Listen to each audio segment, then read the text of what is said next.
Hello friends, you are welcome to EduSearch Hub. Today we will discuss about the types of chemical reactions. आपको मालूम होगा कि class 10th science NCERT का ये part 2 है. So we have learned in class 9th that during a chemical reaction atoms of one element do not change into those of another element, nor do atoms disappear from the mixture or appear from elsewhere. Actually, chemical reactions involve the breaking and making of bonds between atoms to produce new substances. तो ये आपको अच्छी तरीके से पता होगा कि कोई भी एलिमेंट है उसकी जो प्रॉपर्टीज़ हैं उसके अंदर जो एटम्स हैं वो चेंज नहीं होते हैं किसी भी कंडीशन में. अगर नाइट्रोजन है तो वो नाइट्रोजन ही रहेगा चाहे उसके साथ कोई भी केमिकल रिएक्शन करवाई जाए. फिर एक क्वेश्चन दिमाग में ज़रूर आया होगा कि अगर केमिकल रिएक्शन करवाई जा रही है तो उसके बाद न्यू कंपाउंड फॉर्म होता है तो वो कैसे होता है. तो ये होता है किसकी वजह से, ये उनके बीच में जो बॉन्ड्स बनते हैं उनके बीच में डिफरेंट टाइप ऑफ बॉन्डिंग्स होती हैं. उसमें सिग्मा बॉन्ड है, हाइड्रोजन बॉन्ड है, different type of ionic bond है, बहुत सारे बॉन्ड्स बनते हैं. तो उन बॉन्ड्स के बेसिस पे वो अलग प्रॉपर्टीज़ को शो करने लगता है. जैसे हाइड्रोजन की प्रॉपर्टीज़ अलग हैं, ऑक्सीजन की प्रॉपर्टीज़ अलग हैं. बाद में आपका क्या बना, H2O बन गया. तो ये H2O बन गया, प्रॉपर्टीज़ किसकी, H2O की अलग हैं. तो इसमें ऐसा तो है नहीं कि हाइड्रोजन नाइट्रोजन में कन्वर्ट हो गया हो या किसी और में कन्वर्ट हो गया हो. नथिंग. सो हाइड्रोजन हाइड्रोजन है, ऑक्सीजन ऑक्सीजन है. बट हुआ क्या है कि इसमें जो ऑक्सीजन और हाइड्रोजन थी उनके बीच में बॉन्डिंग हो गई है. उस बॉन्डिंग की वजह से उसकी प्रॉपर्टी चेंज हो गई हैं. तो ये सब आप इसमें पढ़ेंगे डिफरेंट टाइप ऑफ रिएक्शंस के बारे में. फर्स्ट रिएक्शन इसमें दे रखी है आपकी कौन सी, कॉम्बिनेशन रिएक्शन. देख लेते हैं कॉम्बिनेशन रिएक्शन क्या होती है. जैसे कि आपको ये नाम ही बता रहा है, कॉम्बिनेशन का मतलब क्या होता है, जुड़ाव, जोड़ना. तो इसमें दो या दो से ज़्यादा एलिमेंट्स या कंपाउंड्स क्या करेंगे, कंबाइन करेंगे और डिफरेंट टाइप ऑफ क्या बनाएंगे, कंपाउंड बाद में बनाएंगे. रिजल्ट आपको मिलेगा. इसमें आपको एक यहाँ पर एक्टिविटी दे रखी है, देख लेते हैं क्या है. Take a small amount of calcium oxide. क्या लेना है आपको, कैल्शियम ऑक्साइड. कैल्शियम ऑक्साइड मतलब CaO. तो कैल्शियम ऑक्साइड आपने ले लिया और किस में, quick lime in a beaker. So तो याद रखना है कि कैल्शियम ऑक्साइड को हम क्या बोलते हैं, क्विक लाइम भी बोलते हैं. So slowly add water to this, touch the beaker as shown here. So do you feel any change in temperature. तो इसके बारे में हम अच्छी तरीके से डिस्कस कर लेते हैं. तो जैसे कि यहाँ पर केमिकल रिएक्शन आपको दिखाई गई है. तो इसमें क्या है, इसमें आप देख रहे होगे कि कैल्शियम ऑक्साइड है, सॉलिड फॉर्म में है. इसमें आपने वाटर में इसको डाला. वाटर कैसा होता है, ये लिक्विड फॉर्म में होता है, आपको पता है. वाटर कैसा लेंगे, वार्म वाटर लिया जाता है. थोड़ा सा गर्म पानी लो, उसमें ये चूना पत्थर होता है. ये पत्थर जब आप उसमें डालते हो तो इसमें क्या होता है, उबाल आने लगता है. क्योंकि एक ऐसी रिएक्शन होती है, एक एक्जोथर्मिक रिएक्शन होती है. कैसी होती है याद रखना है आपको, एक्जोथर्मिक रिएक्शन होती है. एक्जोथर्मिक रिएक्शन का मतलब होता है जिसमें से एनर्जी रिलीज होती है. तो इसमें प्लस करके आप यहाँ पर एनर्जी लिख सकते हो. तो प्लस करके यहाँ पर एनर्जी लिख सकते हो. तो ये एक्जोथर्मिक रिएक्शन है. तो आप जैसे ही इसको टच करोगे बीकर को तो आप फील करोगे कि थोड़ा सा गर्म, क्योंकि ये एक्जोथर्मिक रिएक्शन है. और इसमें क्या हो रहा है, ये कंपाउंड बन रहा है, स्लेक्ड लाइम बन रहा है. ये स्लेक्ड लाइम का इस्तेमाल कहाँ पर होता है, जैसे वाइट वॉश किया जाता है दीवारों में, आपने देखा होगा, तो वहाँ पर इसका इस्तेमाल किया जाता है. सो आई होप ये आपको क्लियर होगा अच्छी तरीके से. सो आगे देखते हैं. So in this reaction, calcium oxide and water combine to form a single product, calcium hydroxide. So what is formed here? That is the calcium hydroxide you are able to see here. So such a reaction in which a single product is formed from two or more reactants is known as a combination reaction. So this is what combination reaction. Definition is given also. यहाँ पर क्या है, एक ये compound है, एक ये compound है. ये दोनों कंपाउंड जब मिले और कंपाउंड मिलने के बाद एक न्यू टाइप ऑफ कंपाउंड बन के आया, अलग कंपाउंड बन के आया. तो ये क्या है, ये है आपकी combination reaction. So this is the definition which is given here. आगे देखते हैं. तो यहाँ पर कुछ इसके बारे में दे रखा है. जैसे a solution of slaked lime produced by reaction is used for white washing walls. तो हमने डिस्कस किया था किसमें इस्तेमाल किया जाता है, वाइट वॉशिंग वॉल्स, दीवारों में पोतने के लिए.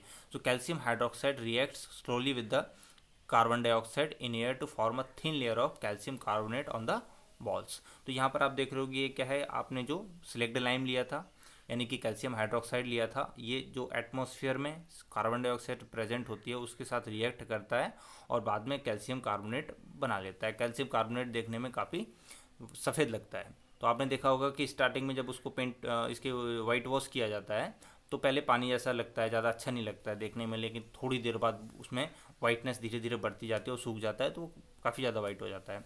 तो वो इसीलिए हो जाता है क्योंकि उसमें एटमॉस्फेरिक जो CO2 होती है उससे रिएक्ट करता है और कैल्शियम कार्बोनेट बना लेता है। So this is very easy to understand. So आगे देखते हैं। So let us discuss some more examples. कुछ और यहाँ पर एग्जांपल्स आपको दिखाए गए हैं, काफ़ी आसान है। इसमें क्या है, कार्बन है और ऑक्सीजन है। क्योंकि कार्बन वर्ण होता है तो जब कार्बन ऑक्सीजन की प्रेजेंस में वर्ण होगा तो क्या बनाता है, कार्बन डाइऑक्साइड बनाता है। आपको मालूम होगा अच्छी तरीके से, and you know very well about this. उसके बाद formation of water from H2 and O2, यानी कि हाइड्रोजन, जो अभी आपको एग्जांपल दिया था, हाइड्रोजन लिया इन्होंने, ऑक्सीजन लिया, और इनके दोनों के कॉम्बिनेशन से क्या बन रहा है, यहाँ पर वाटर बन के आ रहा है। और दोनों की प्रॉपर्टीज़ बिल्कुल अलग है, दोनों गैसियस होते हैं, बट ये वाटर क्या होता है, लिक्विड फॉर्म में होता है।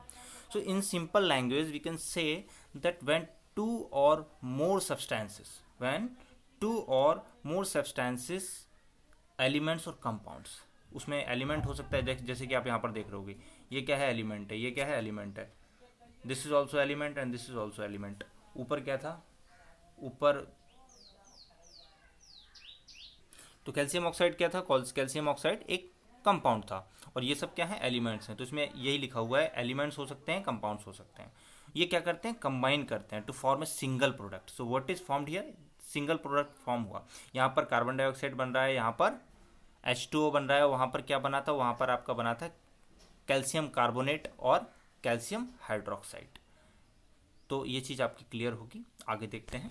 So in this activity we also observe that a large amount of heat is evolved. क्योंकि ये एक ऐसी रिएक्शन थी, एक्सोथर्मिक रिएक्शन थी, ये एक्सोथर्मिक रिएक्शन थी, इसीलिए इसमें से हीट निकल रही है और वो गर्म हो जा रहा है। और आप कभी डाल के देखना, थोड़ा सा गर्म पानी लेना, उसमें चूना पत्थर आप डालना तो काफ़ी ज़ोर से उबलने लगता है, काफ़ी ज़ोर से उबलने, इतना ज़ोर से उबलने लगता है, अगर उसमें हाथ डाल दिया जाए तो हाथ जल भी सकता है, लेकिन ऐसा करना नहीं है। और पानी ऊपर की तरफ आने लगता है, आसपास फिक जाता है, इतना ज़्यादा गर्म हो जाता है। सो ये आपको अपना एक्सपीरियंस बताया। आगे देखते हैं। So other examples of exothermic reactions are also given here. तो ये क्या है, बहुत ही आसान दे रखा है आपको। इसमें क्या है, CH4 ले रखा है, मीथेन, और ऑक्सीजन की प्रेजेंस में जब बर्न होता है, आपको मालूम होगा कि मीथेन का फ्यूल की तरह इस्तेमाल किया जाता है। तो मीथेन जब बर्न होगा तो फिर क्या निकलेगा, उसमें से कार्बन डाइऑक्साइड निकलता है और वाटर निकलता है। तो क्या निकलता है, कार्बन डाइऑक्साइड। और you know very well about this कि इस तरीके की जब गैसेस बर्न होती हैं तो उससे पॉल्यूशन होता है, और कार्बन ऑल्सो, कार्बन डाइऑक्साइड क्या है, पॉल्यूटेंट है। सो do you know that respiration is an exothermic process. बिल्कुल आपको पता होगा, क्योंकि आप जब सांस लेते हो और जब मुंह से आपकी जो CO2 निकलती है और जो भी चीज़ें निकलती हैं आपके मुंह से, ऑक्सीजन वगैरह जो भी निकलता है, तो उसमें एक गर्माहट होती है। तो वो क्या प्रूव करता है, ये एक्सोथर्मिक रिएक्शन होती है। और बॉडी के अंदर कैसे होती है आपको मालूम होगा।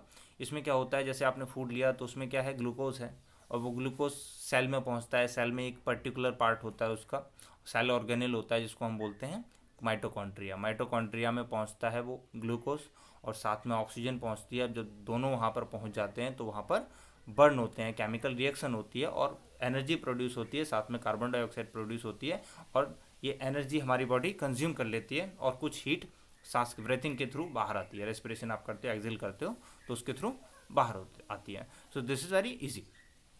So we all know that we need energy to stay alive. So we get this energy from the food we eat. So during digestion, food is broken down into simpler substances. For example, यहाँ पर कुछ दे रखे हैं, rice है, potato है, bread है, ये सब क्या कंटेन करते हैं, कार्बोहाइड्रेट्स होते हैं इनमें, आपको मालूम होगा। ये carbohydrate rich energy giving foods हैं ये। So these carbohydrates are broken down to form glucose. So this glucose combines with oxygen in the cells of our body and provides energy. So the special name of this reaction is respiration. तो breathing और respiration में difference होता है, ये तो आपको अच्छी तरीके से पता होगा। ब्रीदिंग का मतलब होता है जस्ट आपका taking in and taking out the oxygen and carbon dioxide, that is what, that is the breathing. But what is respiration, respiration is completely chemical reaction.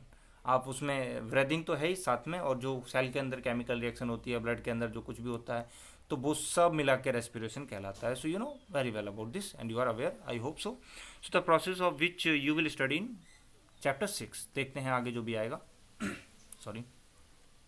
तो यहाँ पर आपको दिखा रखा है ग्लूकोज है, ऑक्सीजन है, सेल में क्या होता है माइटोकॉन्ड्रिया वो दिखा रखा है, कार्बन डाइऑक्साइड बन रहा है, वाटर जो आपके पसीना निकलता है बॉडी से, ये सब, और एनर्जी साथ में, तो एनर्जी को कंज्यूम कर लिया जाता है।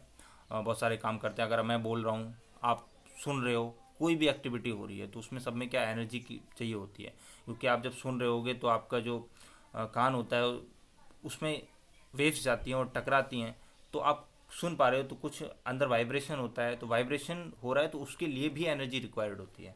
तो कोई भी एक्टिविटी आप करते हो या होती है तो उसमें एनर्जी रिक्वायर्ड होती है। तो वो एनर्जी कहाँ से आती है? वो एनर्जी यहाँ से आती है। आपको समझ में आया होगा।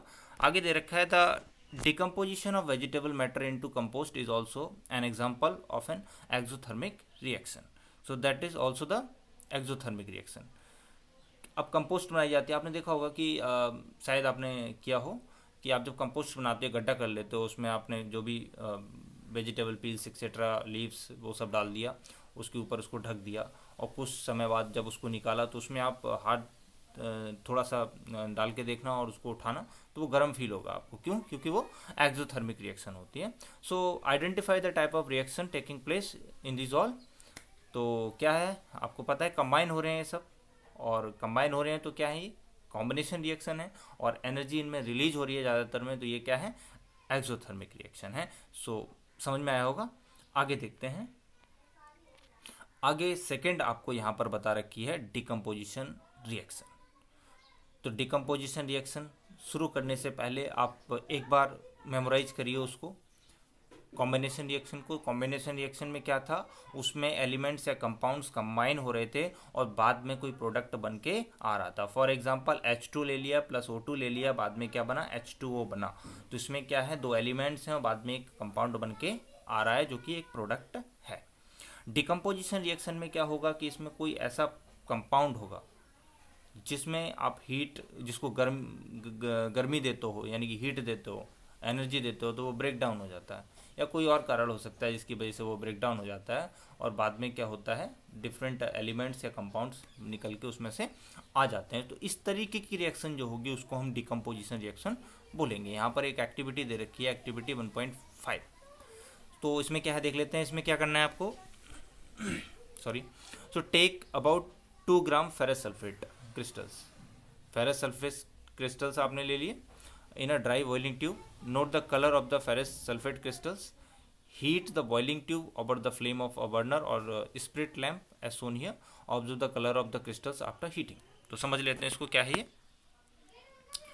तो यहाँ पर क्या है, यहाँ पर आपने एक ये टेस्ट ट्यूब ले रखी है और नीचे क्या है, बर्नर है। स्टार्टिंग में आपने क्या ले रखा है, फेरस सल्फेट के क्रिस्टल्स ले रखे हैं। अभी क्रिस्टल्स क्या होते हैं, फेरस सल्फेट जो आपने ले रखा है उसमें वाटर के क्रिस्टल्स भी हैं, यानी कि ये क्या है, ये केवल फेरस सल्फेट है। लेकिन अब जब इसके क्रिस्टल की बात की जाती है तो इसमें क्या है, वाटर भी है। ये क्या यहाँ पर आपको दे रखा है, ये फेरस सल्फेट के क्रिस्टल्स हैं। तो इनका कलर कैसा होता है, ये ग्रीनिश इन कलर होते हैं। कैसे होते हैं, ग्रीनिश इन कलर होते हैं। लेकिन जब ये क्रिस्टल जैसे ही हट जाता है इसमें से, यानी कि आप जब इसको आप थोड़ा सा गर्म करते हो तो इसमें से वाटर हट जाता है, तो ये केवल फेरस सल्फेट बचता है। तो ये कैसा होता है, वाइट हो जाता है कलर में। और जब ये कन्वर्ट होता है फेरिक ऑक्साइड में, किस में कन्वर्ट होता है, फेरिक ऑक्साइड में कन्वर्ट होता है, तो ये फिर से क्या हो जाता है, ब्राउन हो जाता है कलर में।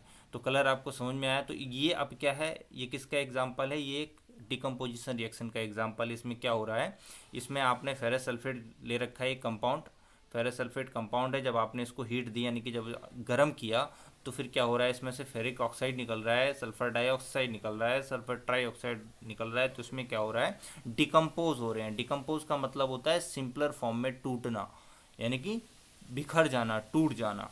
तो इस तरीके से यहाँ पर प्रोसेस हो रही है। तो इसलिए आप कह सकते हो ये क्या है, एक डिकम्पोजिशन रिएक्शन है। एंड आई होप आपको ये चीज़ समझ में आई होगी।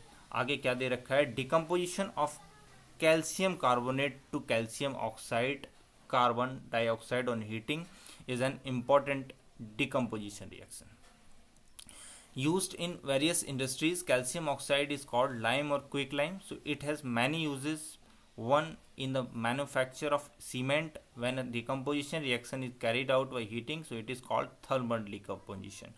तो थर्मल डिकम्पोजिशन क्यों, क्योंकि इसमें हीट का इस्तेमाल किया जा रहा है। ये क्या है, लाइम स्टोन है, जब इसको गर्म किया जाता है तो ये क्या बन जाता है, क्विक लाइम बन जाता है। और इसमें से CO2 अलग हो जाती है। तो अब ये किस तरीके की रिएक्शन होगी, एक्सोथर्मिक होगी कि एंडोथर्मिक होगी, तो इसमें क्या हीट की ज़रूरत पड़ रही है, हीट उसको देनी पड़ रही है, तो ये कैसी होगी, एक एंडोथर्मिक रिएक्शन होगी। सो आगे इसके बाद एक एग्जांपल आपको, एक एक्टिविटी दे रखी है, सॉरी एक्टिविटी 1.6। तो इसमें क्या है, take about 2 gram lead nitrate powder in a boiling tube, hold the boiling tube with a pair of tongs and heat it over a flame, what do you observe, note down the change if any. तो समझ लेते हैं इसको, chemical reaction नीचे लिखी होगी। तो यहाँ पर आप देख रहे होगी ये क्या है, आपका लेड नाइट्रेट है, क्या ये लेड नाइट्रेट है, और जब आपने इसको गर्म किया तो क्या हुआ, ये कन्वर्ट, इसमें से लेड ऑक्साइड निकला और नाइट्रोजन डाइऑक्साइड और ऑक्सीजन। तो इस तरीके से ये ब्रेक हो रहा है। तो केमिकल रिएक्शन ये क्या है, इसको आप कह सकते हो, क्या कह सकते हो, है ही ये एक डिकम्पोजिशन रिएक्शन है। So there are many examples which you can give of decomposition reaction, उनमें से एक ये आपको दे रखी है। उसके बाद एक एक्टिविटी है 1.7, एक्टिविटी 1.7, इसमें क्या करना है आपका, इलेक्ट्रोलिसिस ऑफ वाटर। इलेक्ट्रोलिसिस का मतलब यहाँ पर किससे है, यहाँ पर है वाटर को ब्रेक डाउन करने से, यानी कि हाइड्रोजन को अलग और ऑक्सीजन को अलग करने से लेकर है इलेक्ट्रोलिसिस ऑफ वाटर। इसमें क्या किया आपने, एक वाटर लिया, थोड़ा सा एक बीकर लिया, उसमें वाटर ले लिया और एक बैटरी 6 वोल्ट की ली, और ये वाटर है, ये बीकर है, इसमें 6 वोल्ट की आपने बैटरी ले ली। इस तरफ ये एनोड है और ये कैथोड है। आपको मालूम होगा एनोड पॉजिटिव होता है, कैथोड नेगेटिव होता है। और इस तरीके से रबर स्ट्रिप लगा दी और यहाँ पर ये ग्रेफाइट की रॉड लगा दी। ग्रेफाइट की आपने रॉड लगा दी। अब हो क्या रहा है, जैसे ही आप इलेक्ट्रिसिटी को पास करवाओगे तो वाटर ब्रेक होगा, तो H2O ब्रेक होगा, किस में ब्रेक हो जाएगा, ऑक्सीजन और हाइड्रोजन में ब्रेक हो जाएगा। तो ऑक्सीजन अलग हो जाएगा और हाइड्रोजन अलग हो जाएगा। तो ये ब्रेक डाउन इस तरीके से हो जाता है ऑक्सीजन और हाइड्रोजन में। तो ये कौन सी है, डिकम्पोज हो रहा है इसमें भी, तो ये क्या है, डिकम्पोजिशन रिएक्शन है। अब इसमें आप केमिकल फार्मूला क्या है इसका, वाटर का, H2O। तो जो हाइड्रोजन का अमाउंट है, हाइड्रोजन किस पे होगी, हाँ पहले तो यही समझ लेते हैं कि हाइड्रोजन किस पे रिलीज होगी और ऑक्सीजन किस पे रिलीज होगी। तो आपको मालूम होगा कि पॉजिटिव नेगेटिव की तरफ अट्रैक्ट होता है और नेगेटिव पॉजिटिव की तरफ अट्रैक्ट होता है। तो कैथोड क्या होता है, आपको बताया अभी, नेगेटिव होता है, और एनोड क्या होता है, पॉजिटिव होता है। तो हाइड्रोजन किसकी तरफ जाएगी, हाइड्रोजन जाएगी कैथोड की तरफ और ऑक्सीजन जाएगा एनोड की तरफ। तो इसमें ज़्यादा अमाउंट, डबल अमाउंट किसका है, हाइड्रोजन का है। तो हाइड्रोजन ऑक्सीजन की कंपैरिजन में डबल अमाउंट में रिलीज हो जाती है और बबल्स के फॉर्म में आपको उसमें दिखेगी। तो हाइड्रोजन कहाँ रिलीज होती है,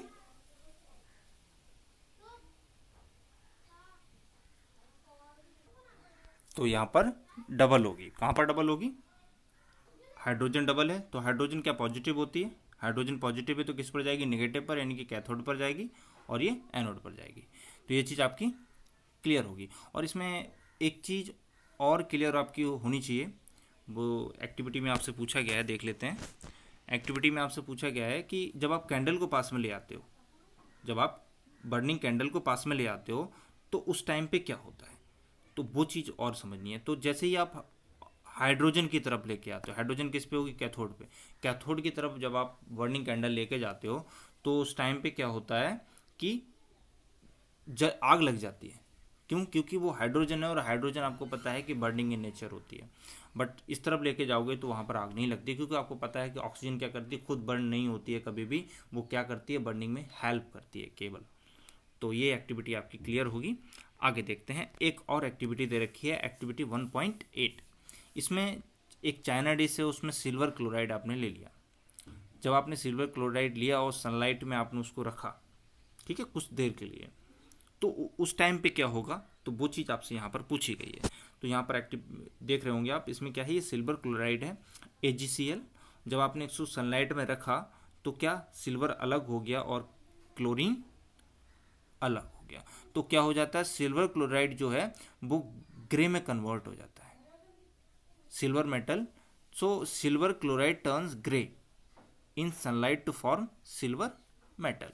तो ये आपको सिल्वर मेटल मिल जाती है और क्लोरीन इससे अलग हो जाती है। इस तरीके से अगर क्लोरीन का जो प्रोडक्शन होता है, वो क्लोरीन का प्रोडक्शन भी इससे किया जाता है काफ़ी बड़ी मात्रा में।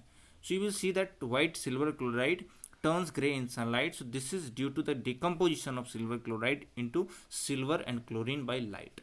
आपसे क्वेश्चन कई तरीके से पूछा जा सकता है. आपसे सीधा आपको केवल यही नहीं समझना है कि मुझे डिकम्पोजिशन रिएक्शन समझ लेनी है, कॉम्बिनेशन रिएक्शन समझ लेनी है, डिस्प्लेसमेंट समझ लेनी है. नहीं, ये तो समझना ही है, बट साथ में क्या और याद करना है, ये जो डिफरेंट एनसीईआरटी में रिएक्शंस दे रखी हैं, एक्टिविटीज़ दे रखी हैं, ये अच्छी तरीके से आपकी सारी एक्टिविटीज़ और रिएक्शंस क्लियर होनी चाहिए विद दिस इक्वेशन. तभी आपको अच्छे मार्क्स मिलेंगे, क्योंकि आपसे कुछ भी पूछा जा सकता है इनमें से.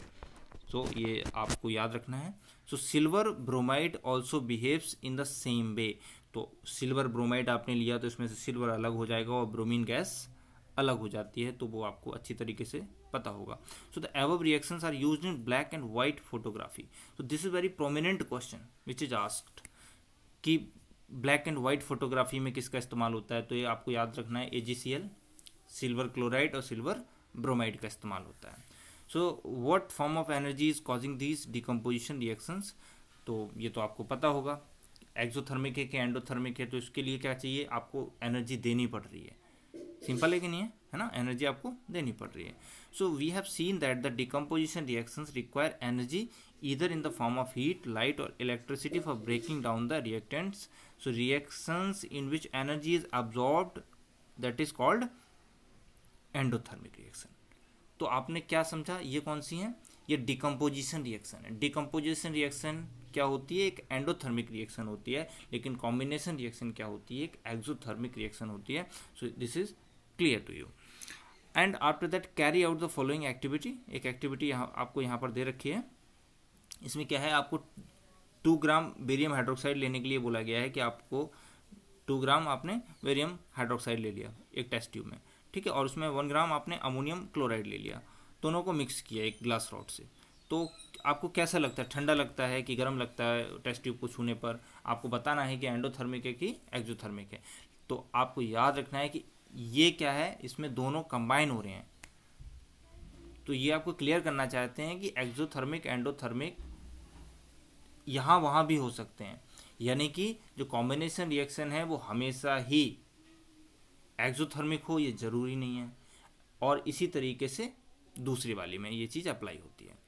तो ये आपको क्लियर होगा कि यहाँ पर क्या आपने अमोनियम क्लोराइड लिया और बेरियम हाइड्रोक्साइड लिया, तो यहाँ पर दोनों को कंबाइन करने के लिए एनर्जी की ज़रूरत पड़ती है, ठंडी हो जाती हैं, तो आपको वो ठंडा फील होता है. तो इसलिए वो क्या है, एक एंडोथर्मिक रिएक्शन है.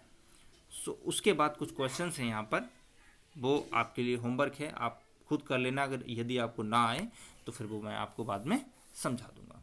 तो displacement reaction, double displacement reaction, ये आगे वाली वीडियोस में करेंगे, क्योंकि फिर लेंथी हो जाएगा वीडियो और आपको भी बोरिंग फील होने लगेगा. यदि आपको ये सब चीज़ें समझ में आई हों, क्लियर हों, तो आप लाइक ठोक डालो और चैनल को सब्सक्राइब कर डालो, क्योंकि जितने ज़्यादा सब्सक्रिप्शन मिलेंगे उतना ही ज़्यादा मुझे मोटिवेशन मिलेगा और मैं आगे कंटिन्यू वीडियोज़ को रखूँगा. Thank you very much.